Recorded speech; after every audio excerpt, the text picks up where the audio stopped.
The Mongol Empire was begun around the year 1200 by the famous Genghis Khan, in his own language Temujin, in Mongolia.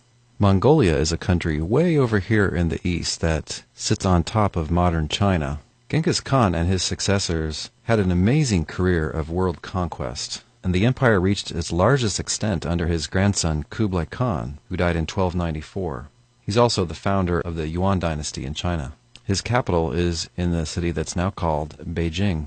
Now, at this point, you should say, what does this have to do with Islam? They come from the Far East. It wasn't, up to this point, Islamic territory, and they weren't Muslims at the beginning. Genghis Khan held on to the traditional polytheistic religion of Mongolia, although he had a general policy of religious toleration, as makes sense if you're going to conquer a whole bunch of different peoples with different religions. At its largest extent, the Mongol Empire was divided up into 4 administrative parts, and eventually 3 of those 4 divisions ended up converting to Islam, as did many of the small countries which eventually resulted from this empire's breakup.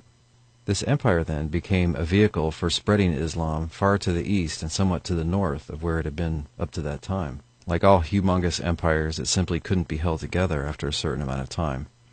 The next and longest-lived Islamic empire was the Ottoman Empire. This was founded by Osman or Uthman I. The Ottomans became champions of militant Islam. You can see their expansion on this map. This was their homeland in this portion of what's now the modern nation of Turkey, and they expanded outward from there, conquering more and more territory. And notice they get pretty far into Eastern Europe here, almost into Western Europe. You can see that at their height, the empire was quite large, quite spread out, and controlled quite a lot of important territory. One high point in their conquests was their taking the ancient Christian Patriarchate of Constantinople, right here.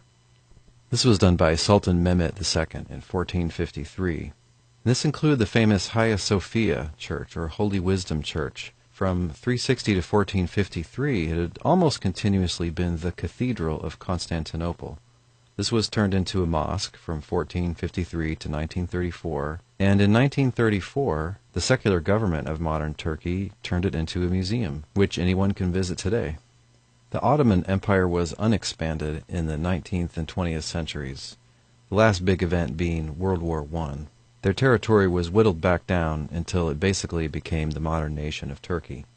Another great Islamic empire that we'll mention quickly is the Mughal Empire, which ruled most of India at one time. It lasted in some form or other for over 300 years. It was founded by Babur in 1530, and we talked about this a little bit when discussing India in one of our Hinduism lectures. The Mughal or Mughal Empire was eventually weakened by Hindu pushback brought on by attempts at forced conversion and also by European colonialism. They were succeeded as rulers over India, or most of India, by the British. With the end of the Mughal empires and the Ottoman Empire, that was, so far, the end of the great Islamic empires.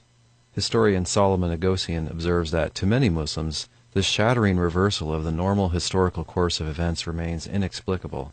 Since Muhammad's days, many pious Muslims have believed that divine favor normally translates to military and political success. They expect that the house of Islam, that the rule of Islam, the submission of the human race to God's will, should continue apace, that territory should not be lost, but should always be expanding. In the 1800s, they were quite shocked when the proud Ottoman and Mughal empires were seemingly outclassed and humiliated by various European powers. This sense of injustice and humiliation has been much exacerbated by events in the 20th century. One surprising turn of events in the 20th century is the abolishment of the caliphate. The caliphate was a living idea. It was still meaningful to Islam. It wasn't a continuous institution. You can contrast it with the pretty much nearly continuous papacy in Roman Catholicism. The history of the caliphate is more broken and less institutionally unified. And there were times when there were various claimants to being the caliph, the true successor to the prophet. At the turn of the 20th century, the caliphate was held by a man in the Ottoman Empire. But in 1924, the Turkish National Assembly abolished the institution of the caliphate and sent the last caliph, Abdul Majid, into exile. The first president of the secular modern Republic of Turkey declared that, quote, "The idea of a single caliph exercising supreme religious authority over all the peoples of Islam is an idea taken from fiction, not from reality." End quote. The secular leadership viewed this as just an outdated institution that served no purpose in the modern world. There were 3 aborted attempts to restore the caliphate between 1926 and 1931, but it didn't take. Solomon Negosian comments, quote, "To date, nothing has replaced this institution in the Muslim world.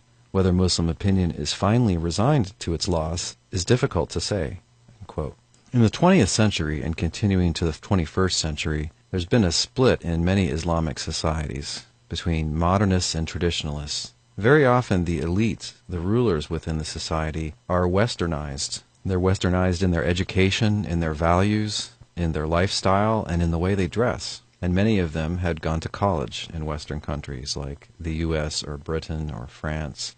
In contrast, many of the masses, many of the people who are ruled over, are very traditional, and they think that the country should be governed according to Sharia, according to traditional Islamic law.